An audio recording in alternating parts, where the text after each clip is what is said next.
For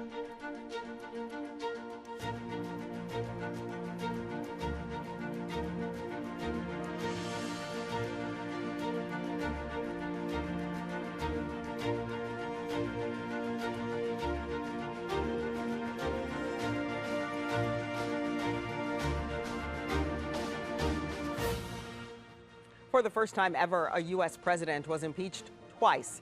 Hear how Ohio lawmakers reacted to this historic move. And the Verify team answers your questions about the impeachment process and what comes next. Plus, security will be in full force for President-elect Joe Biden's inauguration, which is just days away.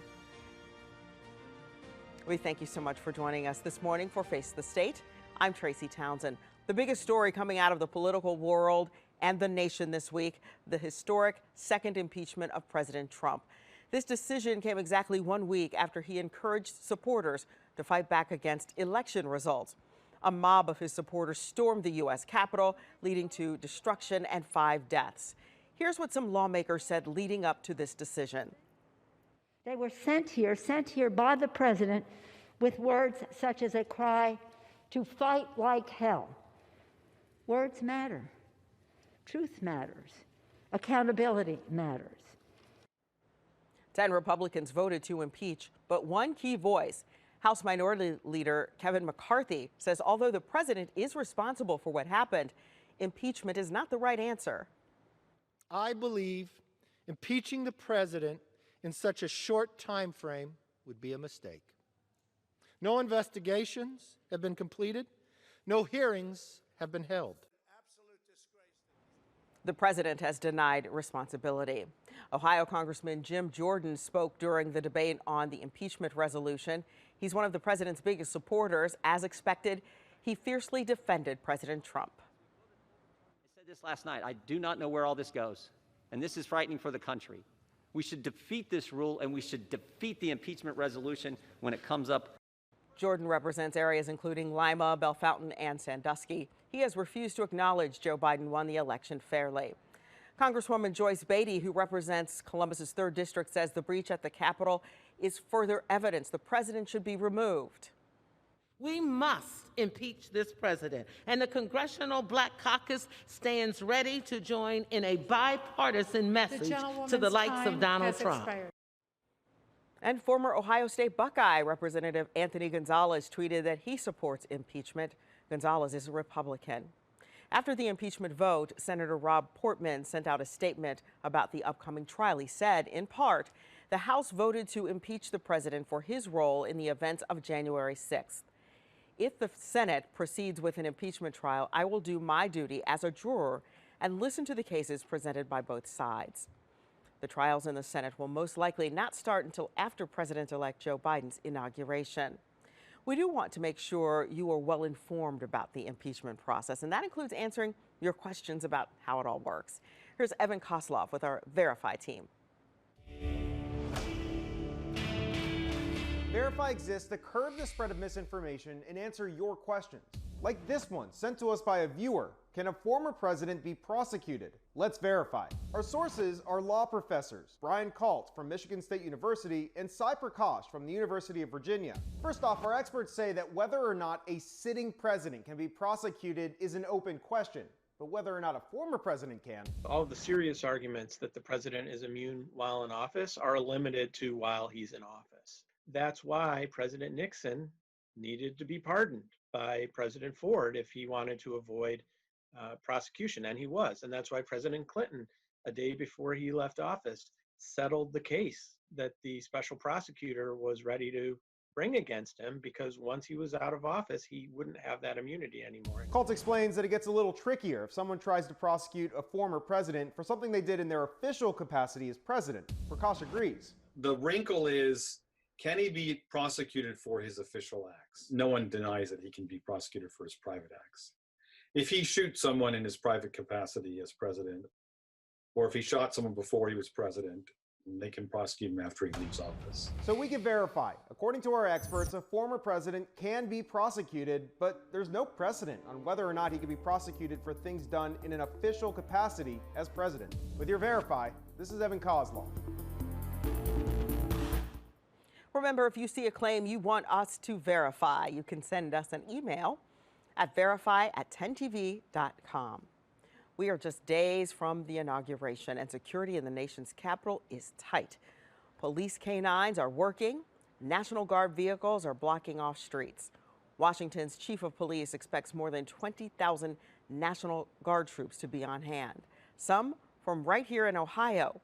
Here's the mayor of D.C.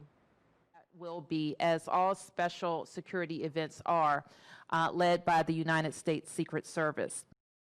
And these are the incredible photos you might be seeing on social media. National Guard troops sleeping inside the U.S. Capitol because there is protection there right around the clock.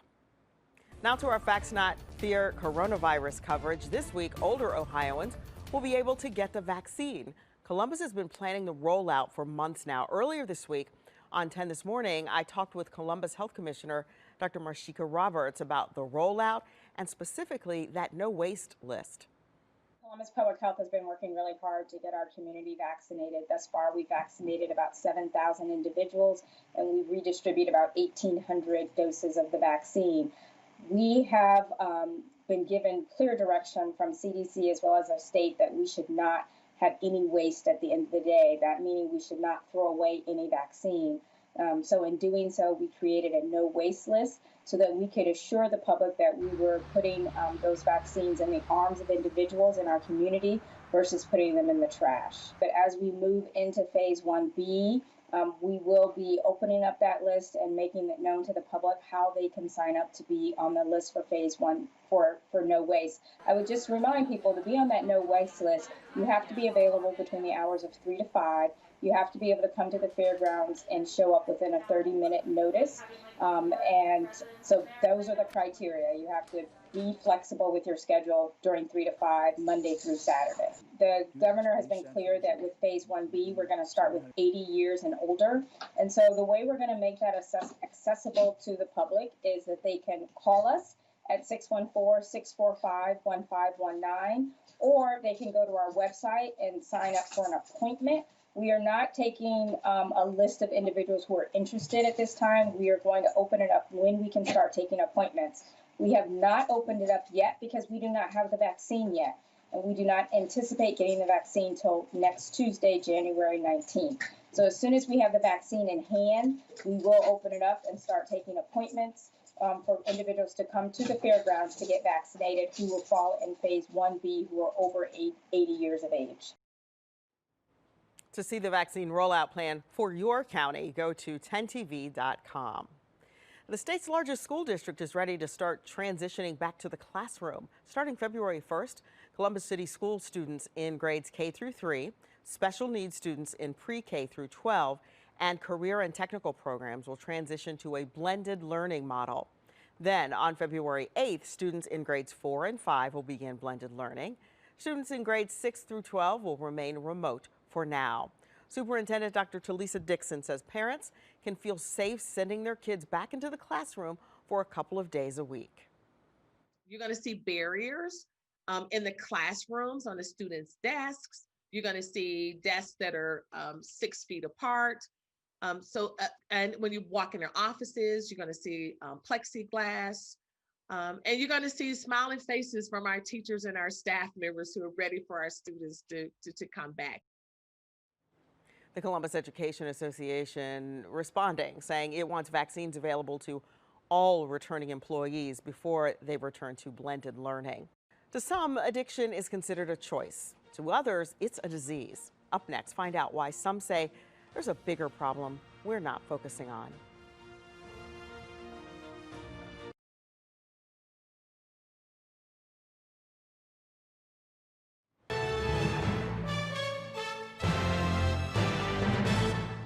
Addiction, a disease to some, though it's nothing more than a choice. 10 TV's Bryant Somerville explains how the problem with addiction just might be we're not listening to those it's affected. The problem with hearing is that too often it's confused with listening. Just listen. Do you want me to start when I was at birth, where it all began? Alicia Stiers' story was a foundation for a life of difficulty. She was born addicted to drugs, passed on by her mother. In high school, marijuana, drinking, partying, then in her 20s, pain pills and opiates. That's when our addiction with the opiates took off real bad. She says after her children's father fell off a ladder and broke his arm, doctors gave out prescription pain pills like candy to help treat him.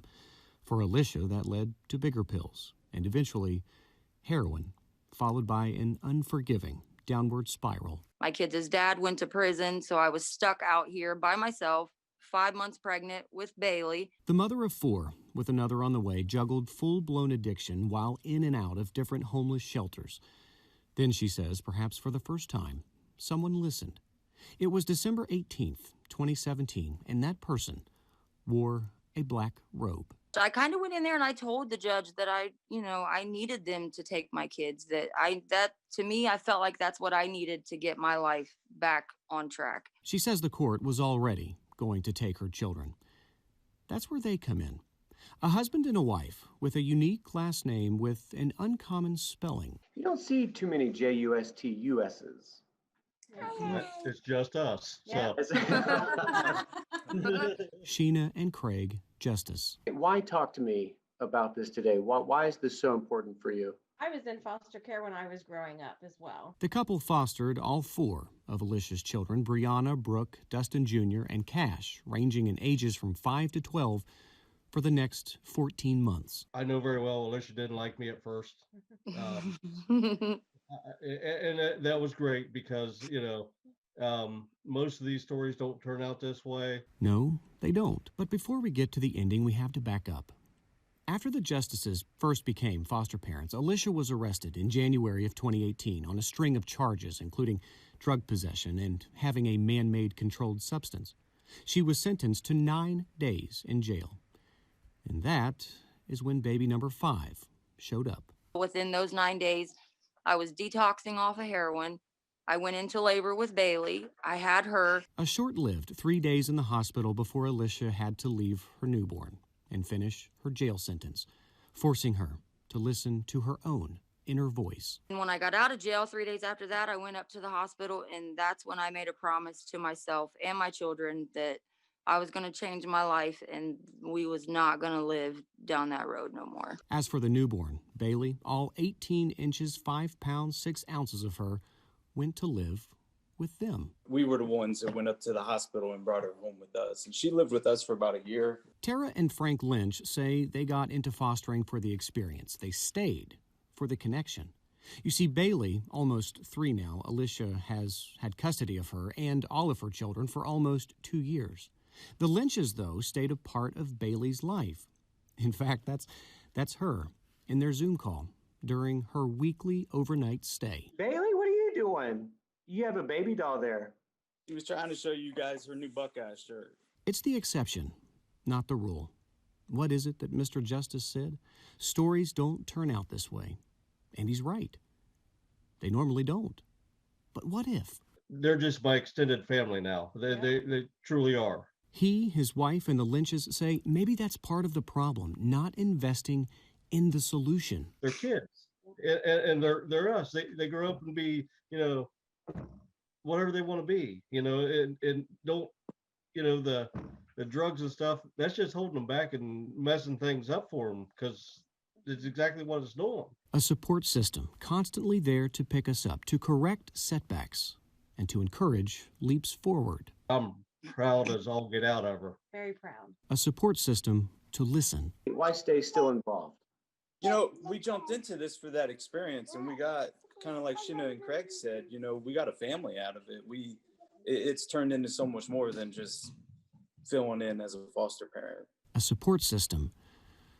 No. Like, a lot of people look at me like I'm crazy, like when they're like, well, where's your kids? And I'm like, they're with their foster parents.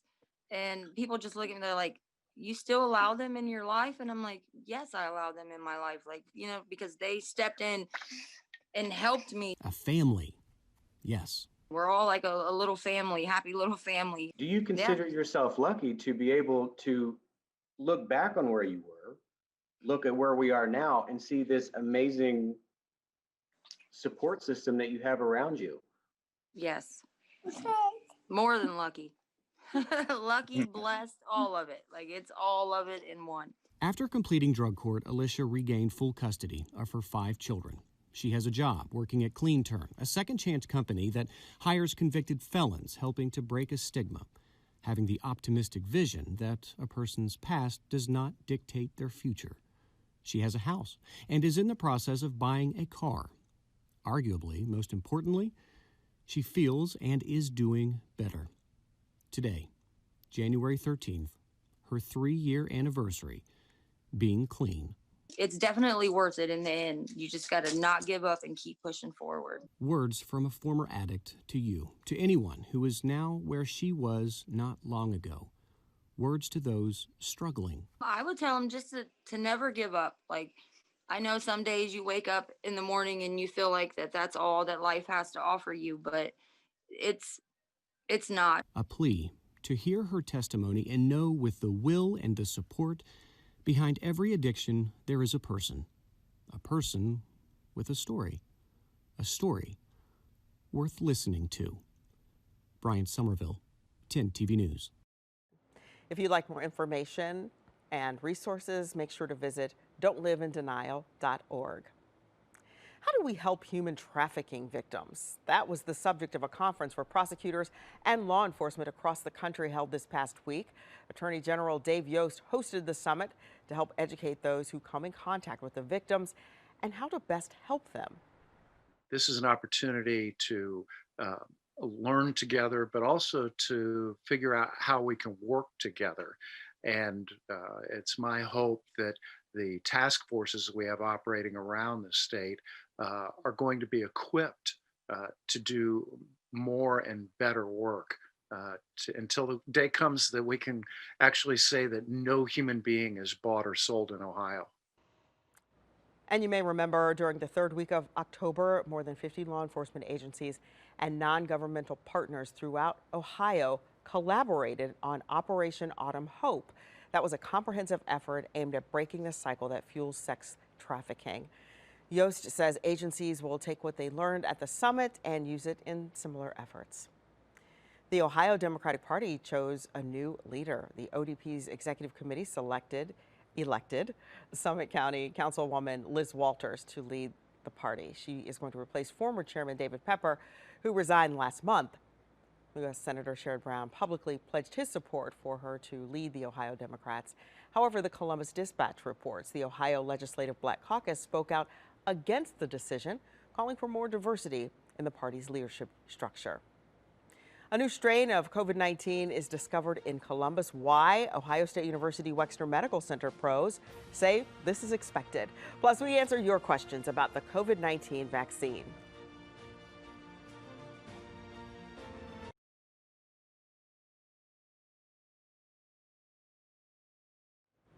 This week, doctors found not one, but 2 new viral strains of the coronavirus right here in Columbus. Wexner Medical Center pros say one of the variants is similar to one found in other countries. The other is a variant we've never seen before. 10 TV's Krista Frost talked with doctors who stress this is no reason to panic. So we've been hearing about variations of this virus popping up in places like the UK and South Africa, but doctors here at Ohio State's Wexner Medical Center actually say that they were looking for those strains of the virus when they came upon a new one. They believe this version of the virus originated from a strain already within the states. So far, they've only found 1 case of this, but it's not their only finding. A second variant contains 3 gene mutations of the virus, which they've never seen. As of Wednesday morning, doctors at Wexner say they've seen about 20 cases of that second variation, leading them to think it could be more contagious. Doctors say they understand that sounds alarming, but want others to remember viruses mutate often, and this is no indication our new vaccines can't fight them. To date, we have no data that the vaccine will not be effective on these viral strains. And I want to continue to say that over and over. To date, we have no data that these viral strains will be ineffective for our current vaccines. So a question that doctors are asking is how many variations of this virus could happen, and at what point will those variations have an impact on our vaccine? That's something that's going to take some time and some research to figure out. But for now, reporting in Columbus, Krista Frost, 10 TV News. Ohio health officials tell us they had a goal of 12,000 people getting the vaccine within a week, and they've already surpassed that. Now they're working on second doses, 300 of which were given out last week. 10 TV's Stephanie Stanovich spoke with our local expert from Ohio Health who got that second shot. How are you feeling after your second shot? Actually, I feel great. I received my second dose of the Pfizer messenger RNA vaccine. Dr. Joseph Gastaldo got his first Pfizer shot 21 days ago and says he didn't experience any side effects. He's waiting to see how his body reacts with the second. Right now, my immune system is recognizing the spike protein. I'm getting a really good immune response. We're getting a lot of questions to our vaccine tracking team just from people in the community saying, well, how can I get the shot? Who do I go to? That's a great question. So we still need signals from both the federal level and the state level through the Ohio Department of Health and Governor DeWine's press conference. Dr. Gastaldo hopes more vaccines are brought to Ohio by the federal government. We need to have many options in place for people to get vaccines in their arms. We need to make it easy for people to make an appointment to get the vaccine. He says each county in the state operates differently. Another question, if you have a medical condition, do you need to show proof when it's your turn? Absolutely not. In fact, if there are going to be people who don't even have a primary care physician, so you do not have to have a primary care physician clear you to receive the vaccine. There are some comments online showing concern with getting the vaccine if you have cosmetic fillers or Botox. Have you seen these circulating on social media, and kind of what would you say to those? Yeah, I have seen those too on social media, and there is no official warning or precaution at all related to the use of Botox or any type of cosmetic filler or cosmetic surgery. The doctor wants anyone to feel comfortable asking questions. I welcome all questions. We want people to ask questions so they can have all the information they need to make a decision, hopefully to get vaccinated. Reporting in Columbus, Stephanie Stanovich, 10 TV News.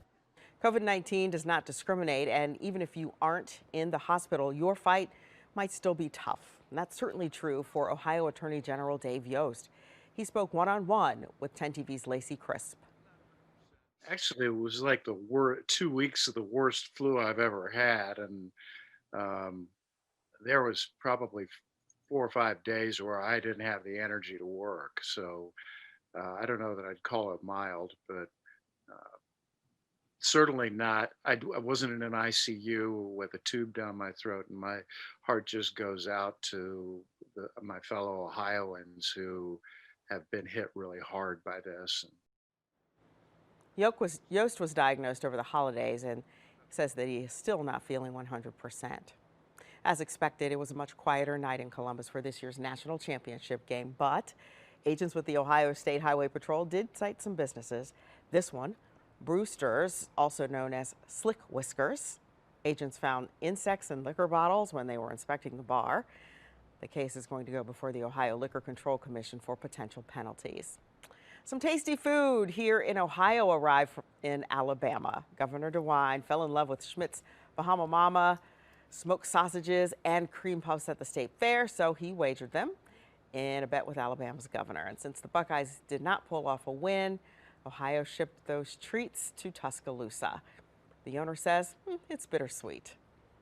The Bahama Mama is the official food of Columbus, so that's great too. So we know we have a good product, and we know we got a good following here in Ohio, and we're hoping to spread that into Alabama with sending them some stuff. We did ask about the logistics of shipping food during COVID, and he says it hasn't changed much. However, a lot more people are getting food sent to them. Nothing like a fresh box of cream puffs in the mail. Thank you all so much for being here with us today. And remember, if it affects you, your family, and Ohio, we're here to make sure those accountable face the state.